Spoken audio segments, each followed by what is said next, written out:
Et bon, justement, aujourd'hui, on se retrouve pour l'épisode numéro 12 et aujourd'hui, on va voir la religion.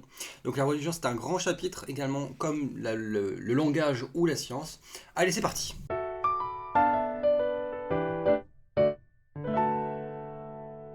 Donc pour commencer avec la religion, nous avons évidemment quelques repères philosophiques. Nous en avons trois. Tout d'abord, immanent transcendant. Donc ce qui est immanent est ce qui existe, mais qui n'a que pour but de vivre.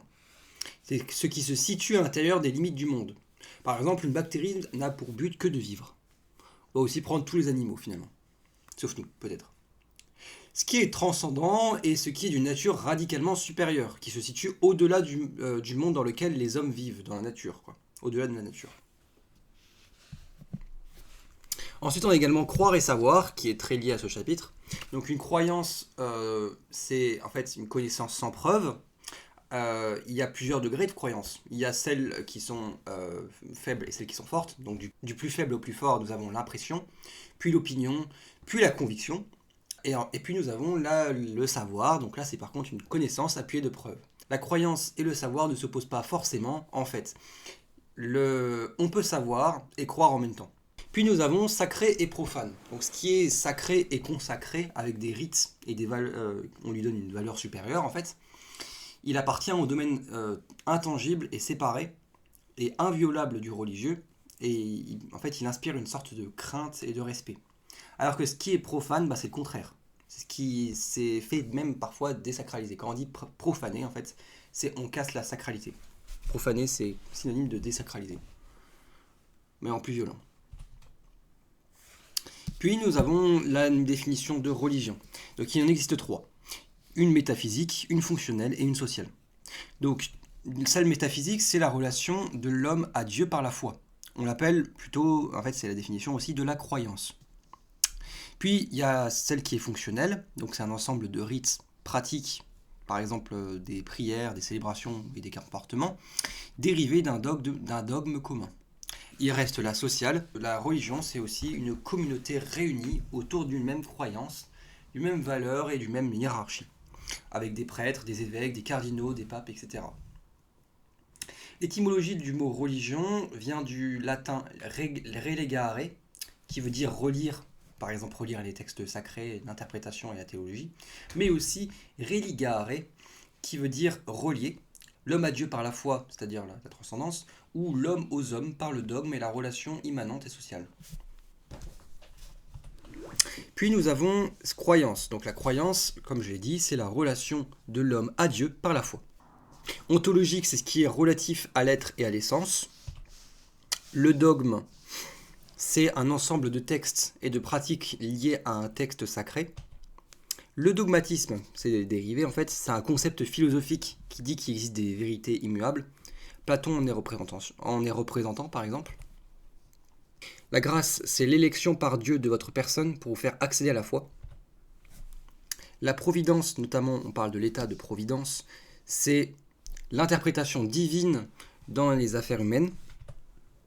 La foi, c'est le deuxième plus important en fait. C'est un phénomène qui met en relation verticalement l'homme à Dieu, mais aussi horizontalement l'homme aux hommes.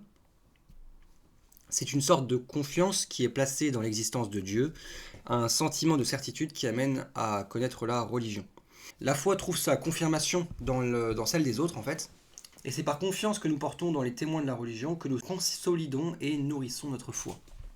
Puis la cosmogonie, c'est en fait la création du monde. C'est comme ça qu'on dit, parce que cosmos, ça vient de monde en grec. Mais la cosmogonie, du coup, on peut se demander, c'est quoi la cosmogonie ? Comment en fait, d'où vient la vie ? D'où vient-on nous ? D'où vient l'univers ? C'est c'est le domaine de la cosmogonie. Puis nous avons l'exégèse, donc là c'est la critique rationnelle des textes sacrés. L'obscurantisme, c'est l'application des textes religieux dans les découvertes, et l'obscurantisme va ralentir la progression des découvertes, on va voir cela dans les références philosophiques. La superstition, c'est l'interprétation d'un événement issu de notre imagination qui a été altéré par notre crainte. Les miracles, bien qu'on peut dire qu'ils sont vrais, c'est quand même de la superstition. En fait, la superstition va s'installer quand la raison est abandonnée et que l'essentiel de notre croyance est devenu une crainte ou une imagination. on va se dire oh, c'est un miracle, alors qu'en fait c'était juste du hasard. Voilà. On a agnostique, donc là c'est la croyance, c'est une croyance particulière selon laquelle on ne sait pas si Dieu existe. Un agnostique ne sait pas si Dieu existe, c'est pas un athée, il faut faire gaffe à la différence, il y a une différence entre les deux. Un panthéiste, lui, pense que tout est Dieu. Et en fait, on utilise le latin Deus sive natura, qui veut dire Dieu ou la nature en latin. Donc par exemple, la table devant vous, ça peut être Dieu, selon les panthéistes. L'anthropomorphisme, il y a deux définitions d'anthropomorphisme. C'est pour les animaux, mais aussi pour Dieu, en fait. C'est la tendance à concevoir la divinité à l'image de l'homme. Il y a également la même vision pour les animaux.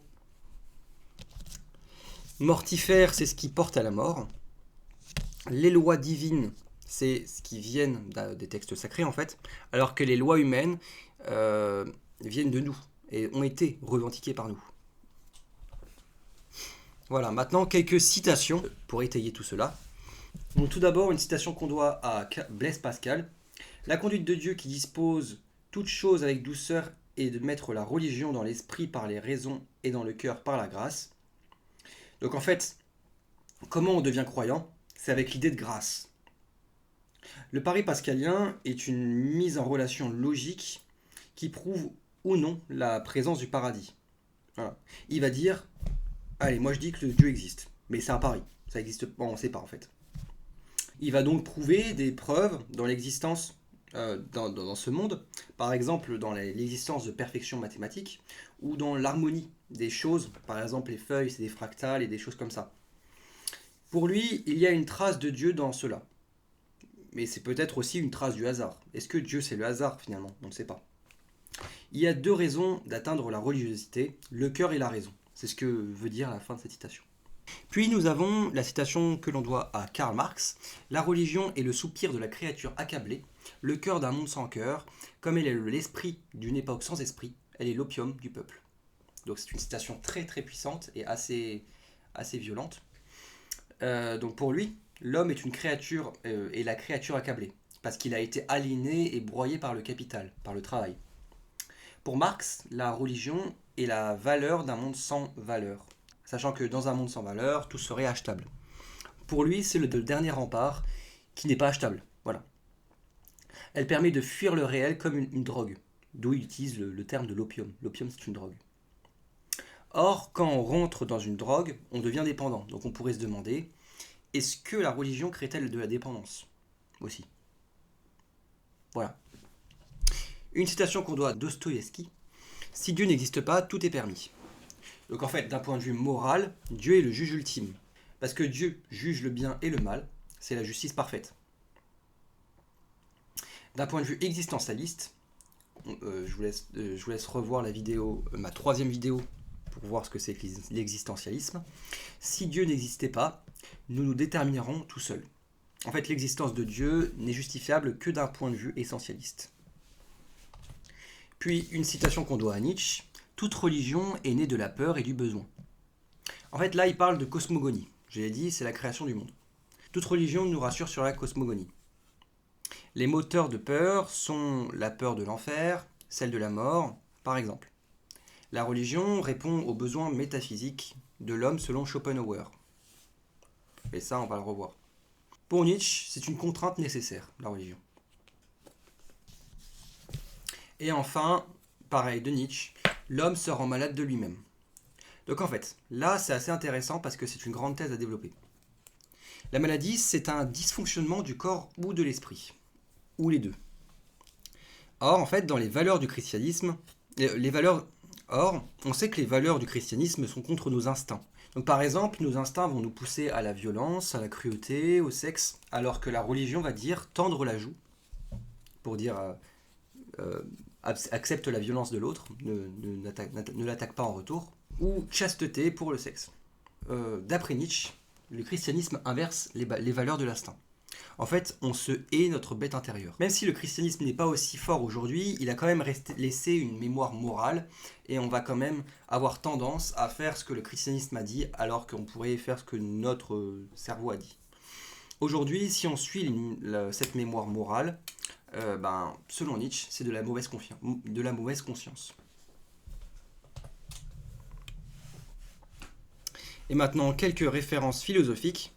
Donc tout d'abord, on a un superbe livre, le Malleus Maleficarum, qui est la base de la misogynie, en fait, basiquement, publié en 1486 vers Strasbourg, dans les coins là.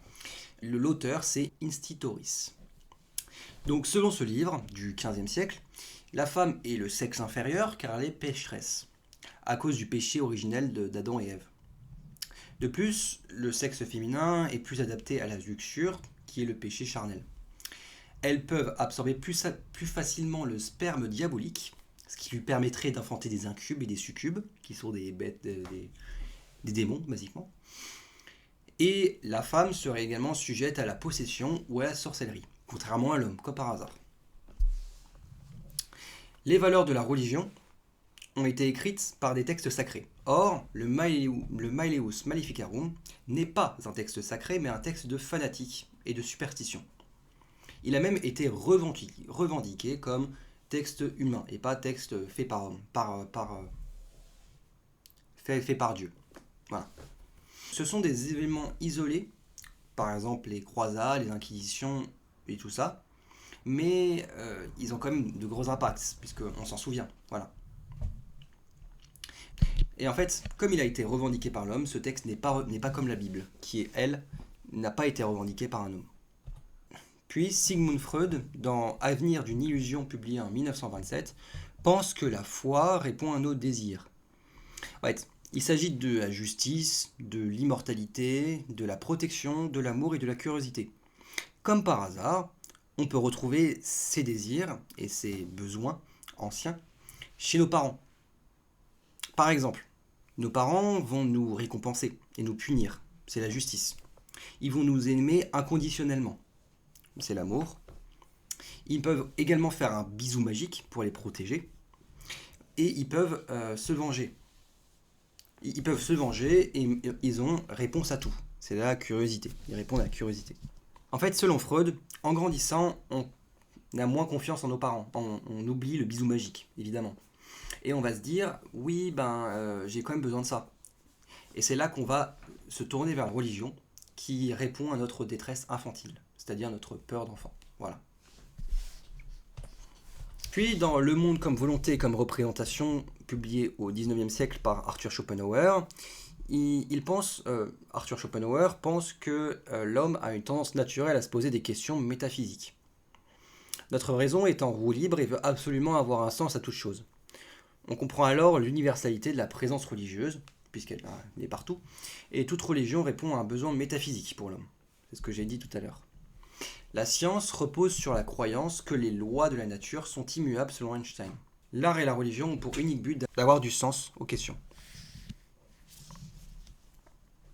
Puis le livre de Jean-Jacques Rousseau, Le contrat social, dans lequel il dit que si la loi divine est semblable autant que possible à la loi des hommes, on aura une société stable. Par contre, si la loi divine est différente de celle des hommes, le croyant va plutôt se diriger vers la loi divine, puisqu'il pense qu'elle est au-dessus parce qu'elle a été faite par Dieu et pas par un homme. Et selon Rousseau, il faudrait donc qu'on fasse perdurer l'idée de sacré dans l'État, qu'on fasse une religion-État, en fait, en quelque sorte. C'est un peu ce qu'on a fait en France avec la laïcité. C'est plutôt une religion-État. Puis l'essai de Hume dialogue sur la religion naturelle, dans lequel il voit en Dieu une projection humaine issue de l'ordre du monde. C'est l'anthropomorphisme. On a également le livre, le traité théologico-politique du XVIIe siècle par Spinoza. Voici la thèse de Spinoza sur ce livre. La liberté est le principal moteur de l'homme, alors que pour la religion, il s'agit plutôt de la crainte, puisque l'homme imagine et projette ses problèmes au futur, avec le paradis et l'enfer. Il pense aussi que la politique permet de manipuler les faibles, et les miracles sont de la superstition. Il faudrait mettre de la raison dans la religion, afin de confirmer et de donner un assentiment, c'est-à-dire un accord aux lois divines. Et juste pour connaissance, Spinoza, c'est un panthéiste.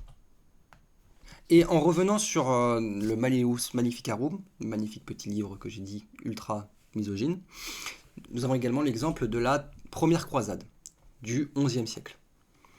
Donc, dans cette croisade, des milliers de paysans, des pèlerins en fait, se sont mis en route pour Jérusalem afin de sécuriser un chemin. La mobilisation d'armes a été très chronophage, c'est-à-dire très longue, et c'était une croisade spontanée où tous les péchés ont été pardonnés pour éviter l'enfer. En fait, Pierre l'Ermite, l'organisateur de la croisade, a dit oui, tous ceux qui vont là-bas, on oubliera tous leurs péchés et ils seront pardonnés. Voilà. Et d'ailleurs, Pierre l'Ermite disait qu'il fallait toujours aller à Jérusalem. Sauf que, en fait, comme les pèlerins ne savaient pas trop, ne connaissaient pas grand-chose, ils pensaient que chaque ville dans laquelle ils passaient était Jérusalem. Et pour info, cette première croisade sera arrêtée aux portes de Constantinople. Ils ne pourront jamais aller à Jérusalem. Voilà. Et maintenant, on passe à un petit quiz pour vérifier vos connaissances. Donc, c'est parti. Donc, tout d'abord, quel mot renvoie au fait de représenter Dieu avec des caractéristiques humaines? Il s'agissait de l'anthropomorphisme. Attention à l'orthographe d'ailleurs. Associe chaque terme religieux à sa propre définition. Exégèse, dogme, foi ou grâce. Donc je vous laisse faire pause et voici la correction. Donc un dogme est basé sur un texte sacré qui fixe des croyances obligatoires. La grâce est l'élection divine qui donne accès à la foi. La foi, elle, c'est la confiance fondée sur la communauté et le sentiment, alors que l'exégèse, c'est la lecture critique et rationnelle d'un texte sacré. Quel mot désigne une interprétation religieuse, imaginaire, née de la crainte? Donc le plus important, c'est crainte et imaginaire là-dedans. Il s'agissait d'une superstition. Que dit Nietzsche sur la religion? Elle repose sur une succession d'altérations du réel. Elle est nécessaire pour structurer la société et maintenir l'ordre moral. Elle naît du besoin et de la peur, notamment la peur de la mort. Ou alors, elle permet une élévation de l'esprit au-delà de l'homme. Donc il s'agissait de... Elle naît du besoin, de la peur et notamment de la mort. Et elle permet une élévation de l'esprit au-delà de l'homme. Quel mot désigne l'intervention divine dans les affaires humaines? Ce mot, c'est la providence. Qui a dit la conduite de Dieu, qui dispose toutes choses avec douceur, et de mettre la religion dans l'esprit par la raison, et dans le cœur par la grâce?